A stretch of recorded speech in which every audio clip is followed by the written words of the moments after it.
Hæ öll sömul, ég heiti Ása og þetta rásin mín laður íslensku.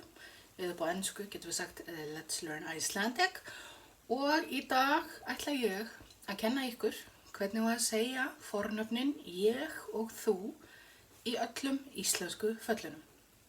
So my name is Ása, this is the channel Let's Learn Icelandic and today I'm going to teach you I and you in Icelandic and all the Icelandic cases. Before this lesson, it's useful if you've seen my introduction to the cases, if you've seen my lesson about the verb to be and about the pronouns.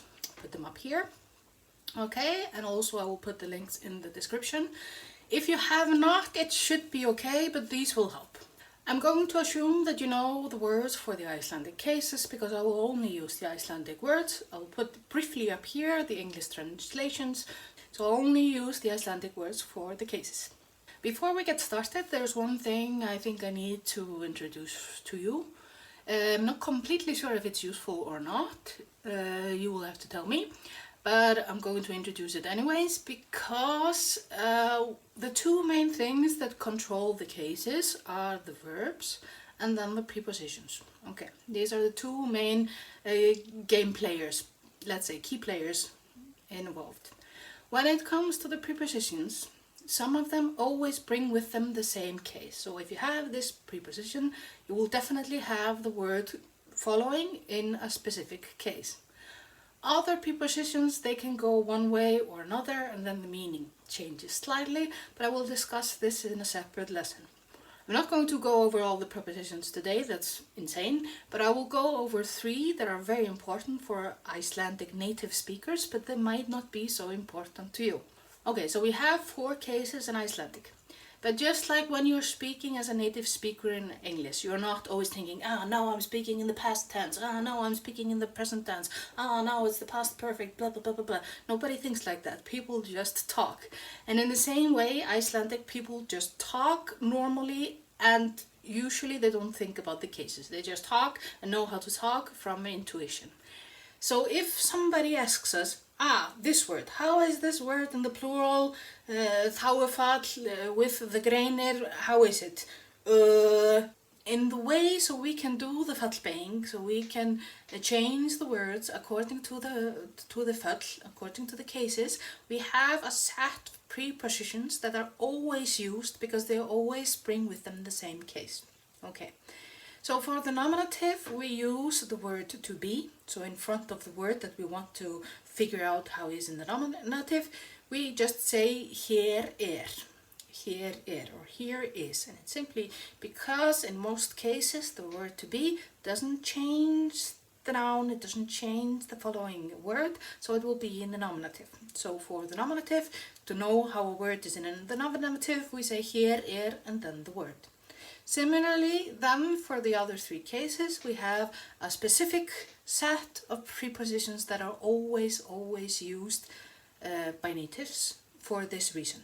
And these are which means about, which always brings with it the þolfall, frá, which means from, and this is always the þágufall, and then til, which is to and means to in the sense of to you, not in the sense of to be, but to in the sense of to you.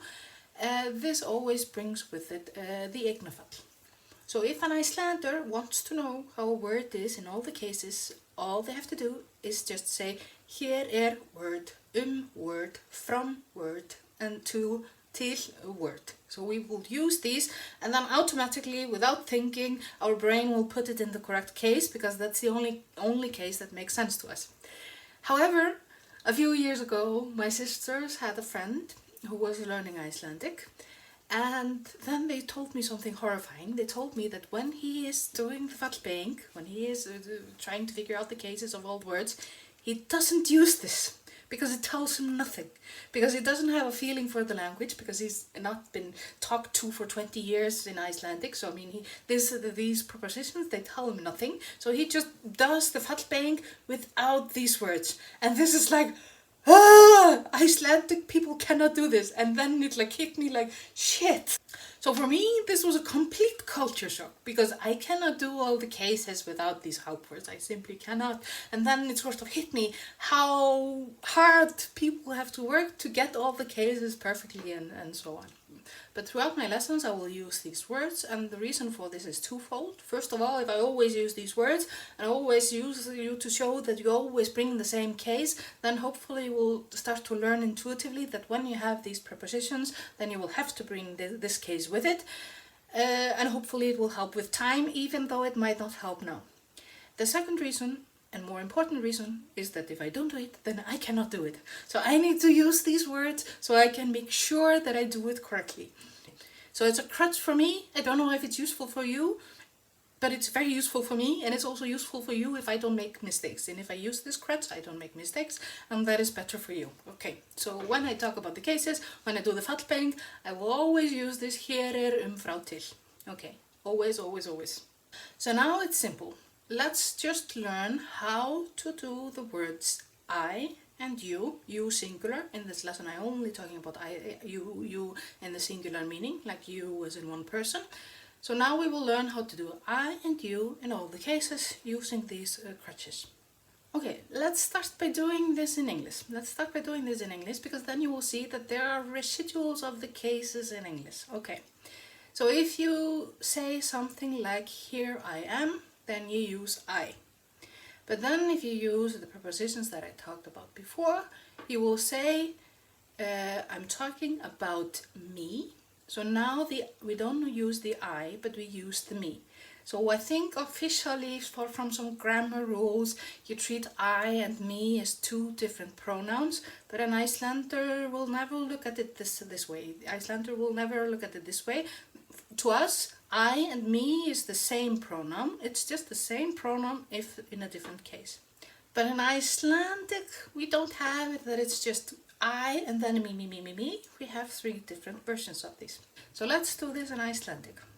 And we see, hér ég, mig, the soft G, that is almost like a breath through your throat. It's almost like an H sound that you do with your throat. Mig, frá mér, til mín. Okay. So now instead of having all the same me in all the different versions, you have three different versions and then the nefnifall or the nominative in the neutral dictionary form. Okay. So we say hér ég mig frá mér til mín. Ég mig frá mér til mín. Ég nefnifall, mig þolfall, mér þágufall, and finally mín eignafall. Okay, and this is when in English, for example, when in English you say me, myself and I, if somebody's being really selfish and really self-absorbed, then you could complain about the person like, this person is so completely self-absorbed, it's just ég mig frá mér til mín. It's just I about me, from me to me. It's all about me. So it's ég mig frá mér til mín. It's like what we use sometimes when a person is completely self-absorbed in a similar way to what you would say me, myself. It's just me, myself, and I in English. Let's try a couple of sentences. Okay, so you might say, hvar ert þú? Hvar ert þú? Where are you? Hvar ert þú? And then you say, ég hér. Ég hér. Very simple. Ég hér. Then, ertu að tala mig? Ertu að tala mig? Mig, þolfall. Always, about, always brings the þolfall. Ertu að tala mig? Then we can say, þessi gjöf frá mér. Þessi gjöf frá mér. And we can also say, ekki fara frá mér, ekki fara frá mér. Don't go away from me. Ekki fara frá mér. And then finally you could say, for example, if you have a baby, then you would say, viltu koma til mín? Viltu koma til mín? Do you want to come to me? Viltu koma til mín? or þessi pakki til mín. Þessi pakki til mín. So when we have these words frá, til, always or almost always, you will always have the fixed case. Þolfall, frá, þolfall, til, eignarfall. Always like this. And this is why we use them like this. So it's ég, mig, frá mér til mín. Ég, mig, frá mér til mín. Then we go over to you. In English it's just here are you, about you, from you, and to you. Nothing changes. In Icelandic, of course, everything changes, but it's not so bad. It's actually not so bad because you and I are almost the same except for the first letter. It's only the first letter that changes in the three cases apart from the nominative, nefnifall. So, when I'm talking about you, we will simply say hér ert þú,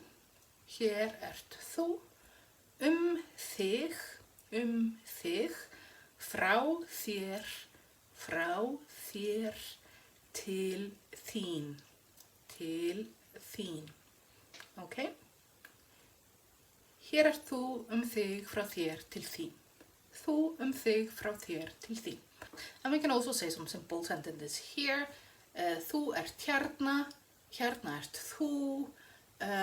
Ég er að tala þig. Er þetta frá þér?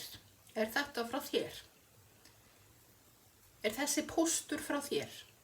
And then finally, þessi pakki til þín. Þessi pakki til þín.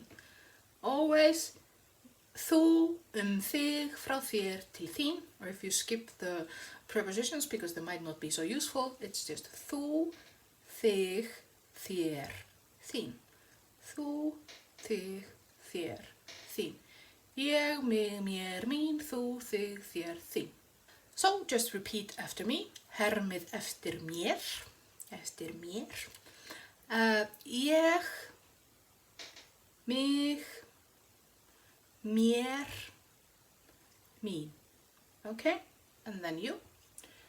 Þú, þig, þér, þín. We can use them in the same sentence. Ertu að tala þig? Varstu að tala mig? Þessi pakki frá mér og þér. Hannes ætlar að koma til mín og svo seinna til þín. Hannes ætlar að koma til mín og svo seinna til þín. Very simple, very useful. You will hear these words so many times. So do the homework just to make sure that you remember everything. And see you in the next episode. Bless, bless.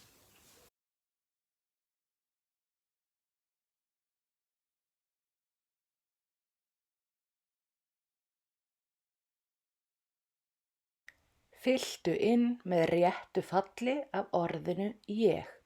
Fill in with the right case of I. Press pause, take your time, and then now I will give you the result. Ég að læra íslensku. I am learning Icelandic. Hvað ertu að skrifa mig? What are you writing about me? Þessi uppskrift frá mér.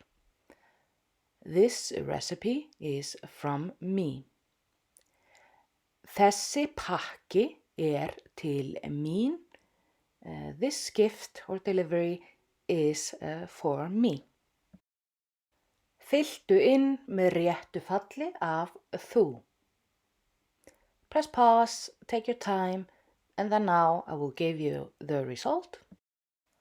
Númer 1. Má ég koma í heimsókn til þín? May I come and visit you? Númer 2. Þú talar frábæra íslensku. You speak a wonderful, amazing Icelandic. Númer 3. Ertu alveg frá þér? Ertu alveg frá þér? This is actually a phrase that means, are you completely nuts? It's like literal translation, are you completely away from yourself? Are you completely nuts? Or ertu alveg frá þér? Og númer 4, Jói var að tala þig. Jói, a man, Icelandic man, was talking about you. Hlustaðu á íslenskt lag. Hversu margar útgáfur af orðunum ég og þú eru í laginu? Listen to an Icelandic song, any song you like, and try to listen in and figure out how many versions of the words I and you are in the song, how many cases. What song you choose doesn't matter so much, but I'll put a couple in the description just in case you have no Icelandic song that you can think about, and just try to figure out if you can see ég, mig, mér, mín, or þú, þig, þér, þín in the song. I'm sure that it's easy to find songs with 3 or to 5 of those, but can you find a song with 7 or even 8? I leave that up to you.